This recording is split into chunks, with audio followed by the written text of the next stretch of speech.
Buenos días amigos, ¿cómo están? Nuevamente nuestra cita semanal. Damos gracias a Dios porque, bueno, a pesar de que tengamos dificultades, pero Dios nos ha guardado de mal, Dios ha traído el sustento a nuestras casas, tenemos a nuestra familia y bueno, tal vez algunos de los que nos están escuchando han tenido alguna dificultad y alguna situación muy fuerte, pero hoy queremos decirte, en el Señor hay esperanza y el Señor quiere abrir un nuevo camino. Sigamos orando por nuestra nación, sigamos orando porque sabemos muy bien que hay cosas espirituales que se mueven y que quieren tomar a nuestro país, un país que no necesariamente siendo perfectos, pero hay un remanente que ama a Dios. Bien, hoy estamos nuevamente retomando el capítulo 9, la última parte ya, y vamos a entrar al capítulo 10 del segundo libro de Reyes.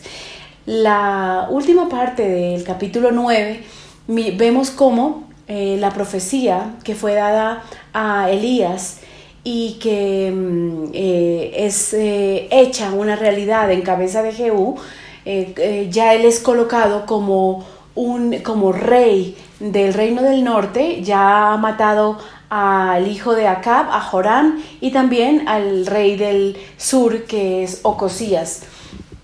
Aquí entonces vemos cómo ya dice la palabra que Jehú entra al castillo, llega después de este tiempo de guerra y cuando mata a estos dos reyes, entra al castillo donde se encontraba Jezabel, la esposa de Acab, y dice que esta mujer se arregla el cabello, se pinta los ojos de negro y que sale al balcón y dice: asesino, asesino de tu señor, hijo de Zimri, ¿qué es lo que quieres? Y menciona la palabra que Jehú la mira hacia arriba, la mira y dice: ¿alguien está conmigo? Y entonces 2 o 3 soldados que se encontraban arriba también les dice: aprendan a esa mujer y arrójenla por el balcón. Entonces así lo hacen estos hombres, la toman a Jezabel y la tiran abajo y ella cae al suelo. Dice que su sangre salpica la pared y los caballos con sus cascos la terminan de matar. Este Jehú dice que tranquilamente se dirige a comer y mientras come, después de comer, dice: entierren a esa maldita mujer que es hija de un rey. Y seguramente la costumbre en este tiempo era que los hijos, los príncipes o reinas tenían que ser enterrados y sus restos no podían quedar a la intemperie, como le pudiera ocurrir a un ciudadano de a pie. Pero entonces aquí es cuando dice que van a ir a obedecer la orden de Jehú, pero únicamente encuentran el cráneo, las manos y los pies de Jezabel, que los perros se la comieron. Y dice que Jehú recuerda la palabra de Elías. Recordemos esto: Jehú era el militar, el primer comandante en el reinado de Acab. Y él escuchó, él fue testigo de la profecía de Elías cuando le dice a Acab que a Jezabel los perros se la comerán. Dice que nadie reconocerá quién era Jezabel y que también la sangre que fue del mismo Acab será manchada en el campo de la viña de Nabot. Esa palabra ya se cumple. Bien, también la palabra fue dada y es como el Señor le ha dicho a través del profeta que toda la familia de Acab moriría, y dice que los hombres que estuvieran en el campo se lo comerían, dice, las hienas o los perros salvajes, y los que estén en la ciudad también los perros. Es así como Jehú entonces sigue adelante con esta digámoslo así, cruzada, en donde él establece y fortalece su reinado. Y así es como él llega manda inmediatamente unas cartas. Dice que manda unas cartas a donde estaban los hijos de Acab, que eran 70 hijos. Imagínense, 70 posibles reyes para sustituir a toda la descendencia de Acab. Entonces él manda estas cartas y le dice que bueno, si ustedes que tienen carros de a caballo, que tienen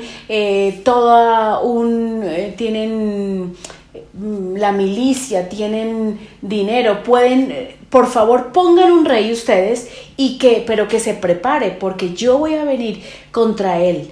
Entonces dice que el gobernador, donde estaban los hijos de Acab, dice que leyeron esto y todo el mundo leyó, los ancianos todos se asustaron y dijeron: si 2 reyes no pudieron contra Jehú, ¿quién de nosotros, uno de nosotros, no podrá hacerlo así? Y así es como menciona la palabra que ellos mandan a decirle a Jehú que no se preocupe, que ellos están con Jehú y con su reinado. Entonces él les manda a decir: si ustedes están conmigo, mañana temprano, a la entrada de Samaria, quiero ver la cabeza de estos 70 príncipes. Estos 70 príncipes vivían con las 70 familias más aristocráticas en donde ellos vivían, y ellos eran los que los cuidaban, los criaban, los educaban. Estas familias estuvieron de acuerdo y fueron las encargadas de matar a los príncipes, y así menciona la palabra que al día siguiente habían cestas llenas con las 70 cabezas de los príncipes. Aquí entonces ya acaba posiblemente uno que se levantara, uno de los reyes por parte de la línea de Acab, pero Jehú no se conforma con esto, sino que él sigue arrasando con todos los que se encontraban en Samaria, todos los familiares cercanos, amigos, arrasó con todos ellos. Y luego dice la palabra que Jehú, después de acabar con los de la ciudad, dice que se encuentra con un hombre llamado Jonadab. Y este Jonadab entonces dice que se encuentra con Jehú y él le dice: ¿tú estás conmigo? Yo estoy contigo. Entonces dice, él accede y entonces este Jonadab tenía que ver algo con el culto, con la parte cultica a Baal, y dice que lo manda a subir al carro y le dice: si quiero hacer un encuentro grande de todos los adoradores de Baal, y quiero que vayan al santuario donde se ofrece el sacrificio, y allí, si Acab hizo sacrificio a Baal, van a mirar cómo verdaderamente se hace un sacrificio. Entonces eso se regó esta noticia por todo Samaria, por todo lugar de Israel, y dice: quiero que todos los adoradores de Baal estén allí. Y así es como este templo se llena de toda la gente, de todos los adoradores, de todos los sacerdotes de Baal. Estaba repleto este templo, y menciona la palabra que Jehú sale a la entrada y coloca un séquito de soldados, y les dice: si alguien escapa de este lugar, cobraré con su vida que alguien se escape. Entonces vuelve y entra y dice que después de que se ha ofrecido todos los sacrificios a Baal, dice que Jehú grita: mátenlos. Y así es como entran estos soldados y matan a todos los que se encontraban allí en el templo adorando a los Baales. Bueno, después de esto, entonces miremos cómo ya Jehú viene cumpliendo la profecía. Dice la palabra que él derriba todos los altares altos, que él derriba todo esto, pero tristemente la palabra menciona que Jehú no hizo totalmente lo bueno, sino que él también hizo lo que Jeroboam hizo. ¿Recuerdan que lo que hizo Jeroboam?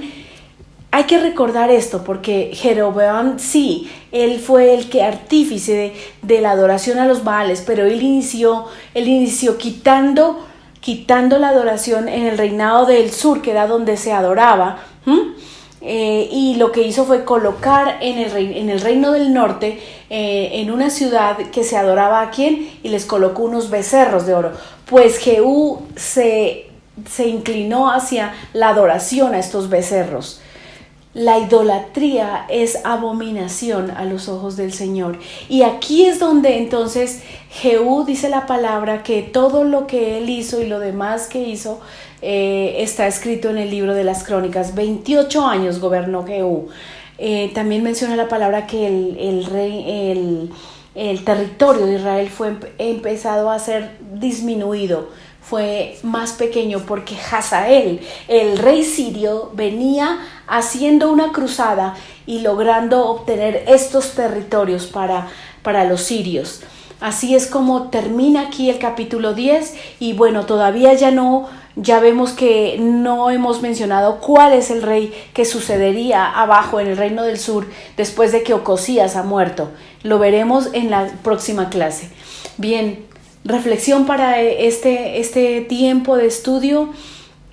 Creo que es claro que la palabra de Dios se cumple, que Dios demoró el cumplimiento de su promesa, de su juicio, lo demora, porque acá medio trata como de arrepentirse y mostrar algo de arrepentimiento, y el Señor le dice que el juicio vendría en el reinado de su hijo. ¿De quién? De Joram, y así se cumple.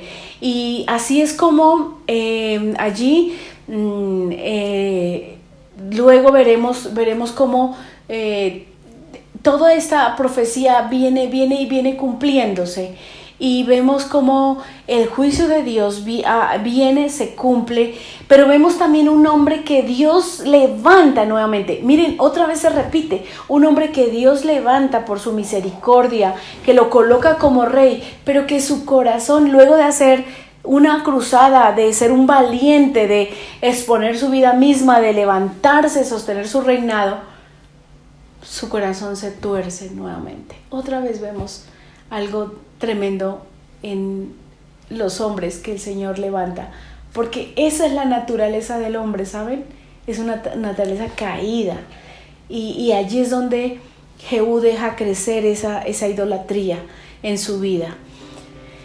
Este es el tiempo, tal vez, no sé, tú que me estás escuchando, tal vez crees que estás haciendo todo lo correcto, que estás haciendo muy bien el hacer, el venir, pero que tal vez hay algo que está tomando fuerza en tu corazón, una raíz que está tomando fuerza y que va a desviarte y va a desviar, tu corazón va a ser desviado hacia los Baales, hacia, no sé, tal vez hacia el mundo, no sé cuál sea tu debilidad, pero hoy esa es la reflexión. Por más que tú quieras en tus fuerzas levantarte rectamente al Señor, siempre debemos estar dispuestos a enderezar, a tomar la senda, siempre estar mirando qué está creciendo contrario a la voluntad de Dios en nuestras vidas. Oramos, hermanos. Padre, gracias por este tiempo, por tu bendición, por tu palabra. Gracias porque hoy nos permites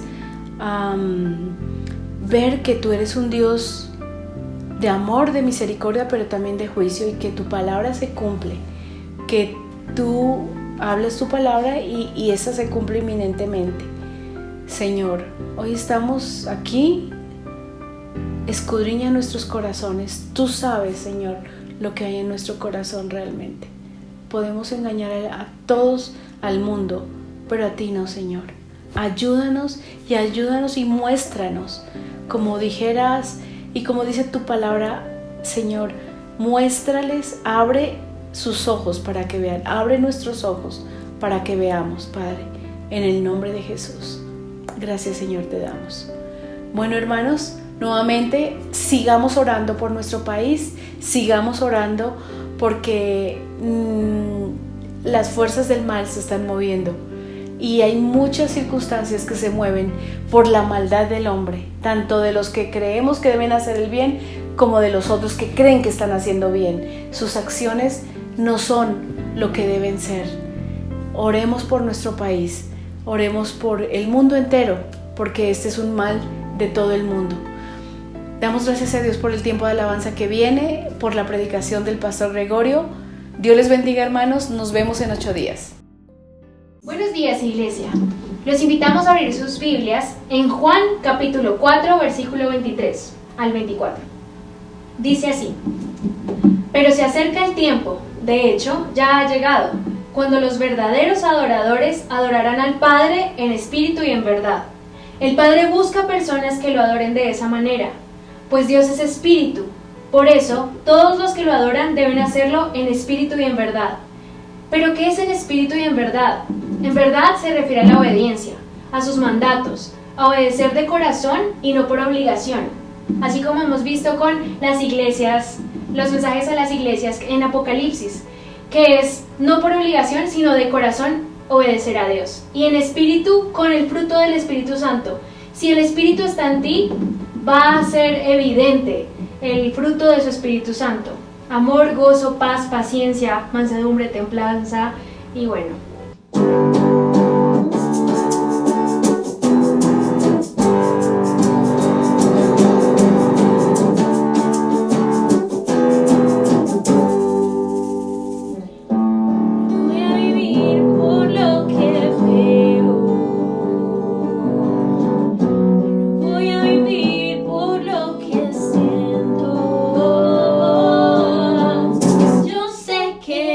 Aquí conmigo.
te damos gracias por tu palabra. Te pedimos, Señor, que esta palabra no llegue vacía y que entre en lo más profundo de nuestro cuerpo, de nuestro corazón, de nuestra mente. Que podamos ser, parecer y que seamos obedientes a ti y obedientes en espíritu y en verdad, adoradores como tú quieres, Señor. Amén. Amén. Muy buenos días, amados hermanos y amigos. Nos reunimos una vez más aquí y en este hermoso lugar para compartir de la palabra del Señor. Pero antes vamos a orar. Bendito Dios, te damos muchas gracias una vez más por este día, por esta semana que ha transcurrido, por tu amor, por tu bondad, por tu fidelidad, por el cuidado que has tenido para con cada uno de nosotros, Señor. Muchas gracias. Gracias nuevamente por tu palabra, la que nos enriquece, la que nos transforma, Señor. Bendito sea tu nombre, Señor, por el alimento tuyo a través de ella. En Cristo Jesús. Amén y amén. Muy bien, hoy vamos a mirar un contraste que la Biblia traza de principio a fin, pero que a través de este salmo, en estos versículos, vamos a encontrar 6 versículos que nos hablan del contraste entre aquel que sigue al Señor y aquel que no lo sigue. Y creo que para usted, mi hermano, mi hermana, como lo ha sido también para mí, va a ser un momento también de confrontación para poder identificar en qué lugar me encuentro, qué posición ocupo, qué voy a hacer frente a ello. Hay una diferencia entre quien anda en los caminos del Señor y quien no.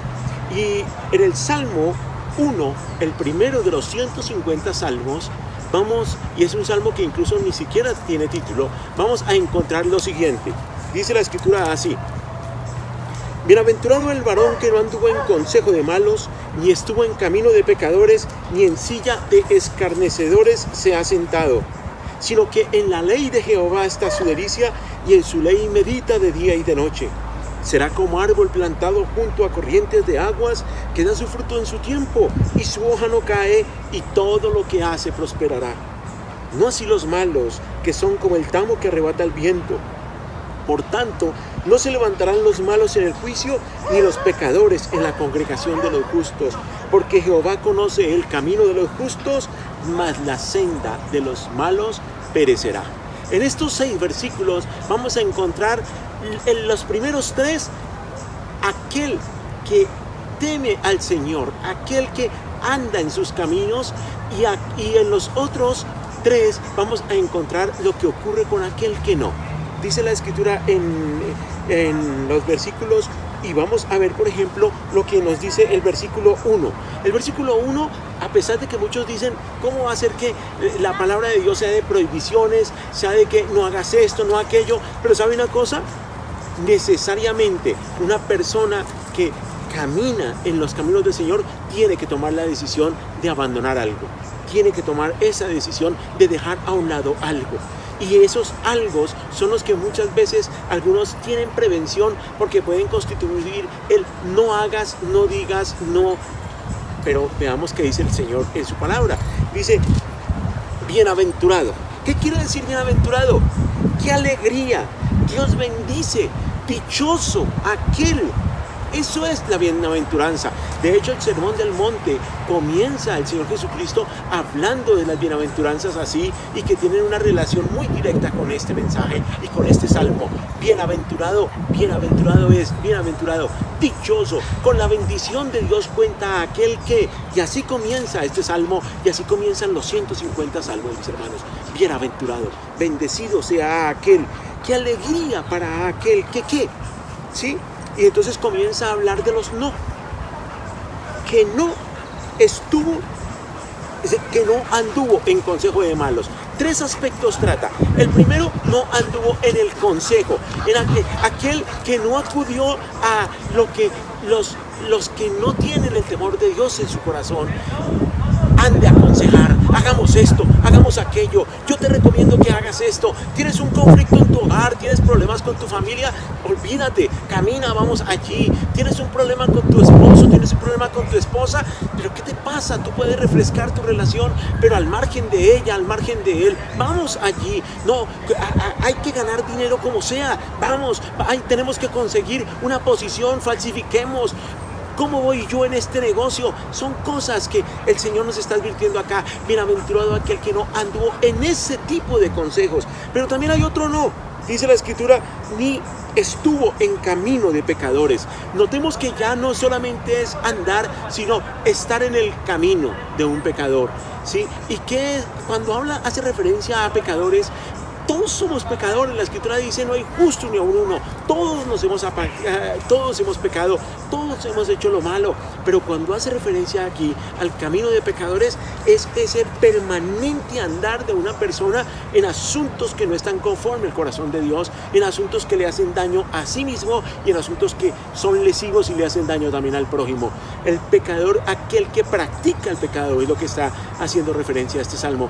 Y el otro no, el tercer no dice, ni en silla de escarnecedores se ha sentado. O sea, ¿qué es el escarnecedor? Es aquel que se burla de una manera abierta de Dios. Yo no sé si a usted le ha ocurrido, pero a mi celular llegan mensajes, por ejemplo por WhatsApp, estados de WhatsApp de algunas.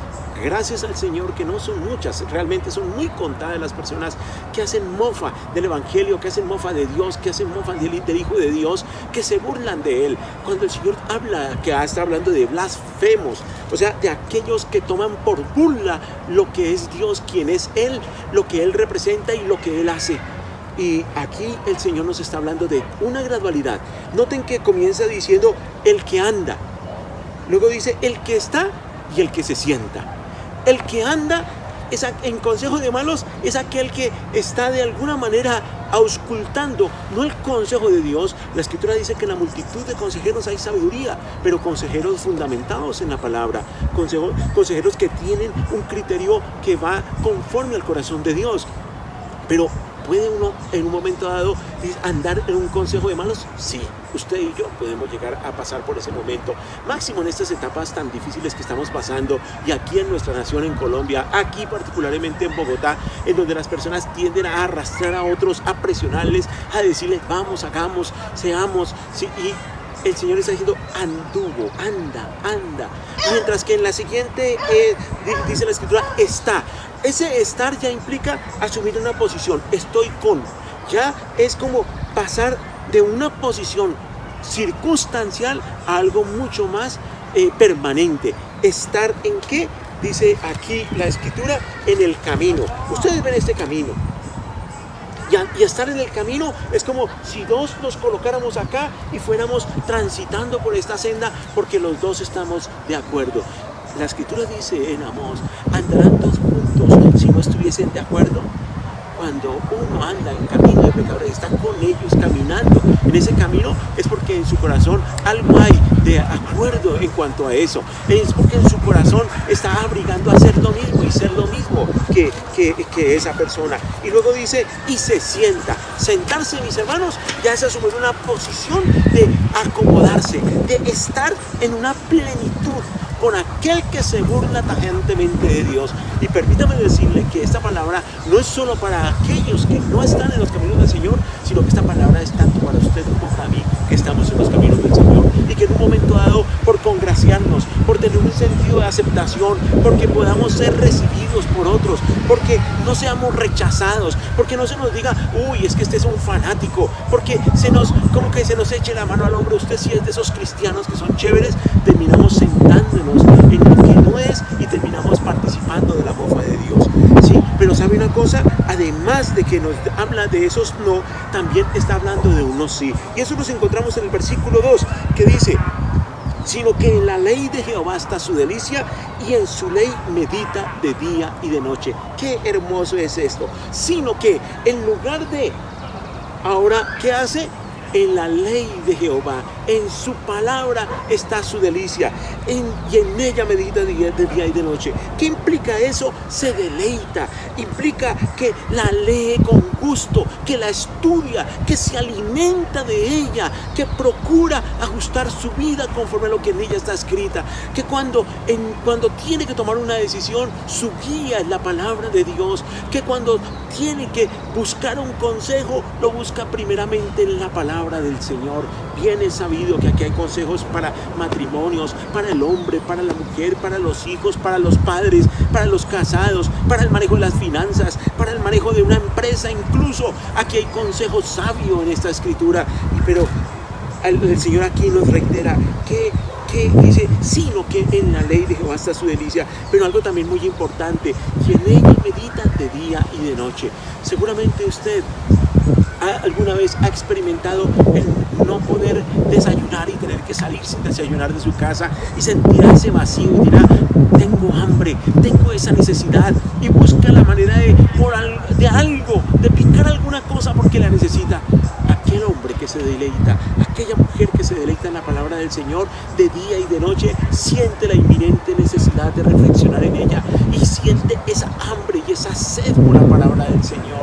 Y aquí valdría la pena preguntarnos, de esos no, ¿usted cómo se encuentra? ¿Está en algo así? Es el tiempo de hacer ajustes. Y de eso sí que es meditar en la palabra, que es acoplar y transformar nuestras vidas a través de ella. ¿Cómo nos encontramos? ¿Cómo se encuentra usted? ¿Está meditando en ella de día y de noche? Meditar es digerirla. Meditar no solo basta con leerla, sino que implica el aplicar, el vivir la palabra de Dios en los preceptos que ella misma nos va enseñando. Pero luego dice la escritura que ¿qué es lo que va a ocurrir con esa persona? El versículo 3 dice, será como árbol plantado junto a corrientes de agua, que da su fruto a su tiempo y su hoja no cae, y todo lo que hace prosperará. Estamos acá, miren, podemos observar en este lugar estos árboles tan hermosos. Esta zona se conoce como la zona de lagos de Córdoba. Esto es Riza, Córdoba. Esto fue un lago y por naturaleza aquí hay un agua que sostiene a estas plantas, y uno puede ver ese reverdecer tan hermoso, esas hojas tan esplendorosas. No son chamizos, no es algo que nació en un terreno salvaje y tiene su camino. Es el terreno adecuado. Sabe que el Señor quiere eso para su vida y para mi vida, y Él dice, aquel que medita desde la noche en su palabra, que se deleita en Él, es como ese árbol que se levanta fuerte, una raíz que chupa el agua, que absorbe el alimento de la palabra de Dios, un tronco que permanece firme ante los embates de las circunstancias, unas ramas que dan un colorido especial, esplendoroso, flores, pero y que incluso el Señor aquí hace referencia a que da su fruto en su tiempo. Allá en el tiempo que le corresponde a esa planta dar el fruto, lo ha de dar. Y dice aquí la escritura, ya dejando de hablar metafóricamente el Señor, refiriéndose a usted y a mí, y dice, y todo lo que hace prosperará. Todo lo que hace prosperará. Pero ahora viene lo antagónico, ahora viene el contraste. Esto es para aquel que no hace lo que el Señor dice que no debemos hacer, pero que hace y es como debe ser. Ahora nos muestra en los versículos siguientes. El versículo 4, por ejemplo, dice, no así los malos, dice, que son como el tamo que arrebata el viento. Esto es algo muy importante. Cuando la escritura habla del tamo, nos está hablando como de la paja, como de una hierba seca. Esto hace referencia específicamente a que cuando se está limpiando el trigo, cuando se está purificando el trigo, el labrador coge como palas y levanta el trigo en lo alto de una montaña, preferiblemente donde corra el viento, como ahorita, por ejemplo, está corriendo el viento. Y si aquí tuviéramos trigo con paja, para poder cernir y dejar únicamente el trigo, se levanta en el aire. ¿Y qué es lo que cae? Lo pesado que es el trigo, esa semilla que da alimento, esa semilla que edifica, esa semilla que provee. Pero lo otro, que es el tamo, que son esas hojarascas, el mismo viento las lleva. Y el Señor aquí está diciendo que los malos son como el tamo que arrebata el viento, mas el justo es como ese trigo que cae en tierra sólida y da fruto. Y dice, por tanto, no se levantarán, dice el versículo 5, los malos en el juicio. Este es un contraste. Mientras que el justo sí puede levantarse en el día del juicio final con tranquilidad, e incluso formar parte de aquellos que han de juzgar a quienes rechazaron de una manera tajante a Jesucristo como su Salvador. Aquí el Señor está diciendo que ellos no se levantarán, ni los pecadores en la congregación de los justos. ¿Por qué dice ni los pecadores en la congregación de los justos? Es similar a lo que les estaba diciendo del trigo cuando es levantado. El Señor está purificando su iglesia. Permítame decirle eso, que el Señor no va a permitir que se congreguen personas en su congregación, como dice aquí la Escritura, y valga la redundancia, personas que están en pecado, personas que viven una vida como en consejo de malos, en camino de pecadores, sentados allí con los burladores de Dios. No, ellos poco a poco van a ir saliendo de las congregaciones. Y es lo que está diciendo aquí el Señor, ni los pecadores en la congregación de los justos. Ahora, ¿quiénes son los justos? La Escritura dice que justificados somos aquellos que hemos conocido y reconocido que somos pecadores, que somos conscientes que la paga del pecado es la muerte, pero que el regalo de Dios es vida eterna en Cristo Jesús, y que hemos recibido a Cristo en nuestro corazón como nuestro Señor y como nuestro Salvador. Y finaliza este salmo con el versículo 6 que dice así: porque Jehová conoce el camino de los justos. Esto es algo muy importante. Él sabe, Él está pendiente, Él cuida del camino de los justos. Él conoce eso. Para Él no es indiferente su vida, que ha sido una vida entregada a Jesús, una vida que está meditando en su palabra, una vida que está siendo transformada por el poder del Espíritu Santo mediante la meditación de la palabra. No es indiferente eso para Dios. Él conoce muy bien y Él está cuidando de sus caminos. Dice: Jehová conoce el camino de los justos, camina con ellos. Por eso vuelve aquí también a aplicar: andarán dos juntos si no estuviesen de acuerdo. Si usted está de acuerdo con el Señor, caminará de acuerdo con su palabra y Él caminará con usted.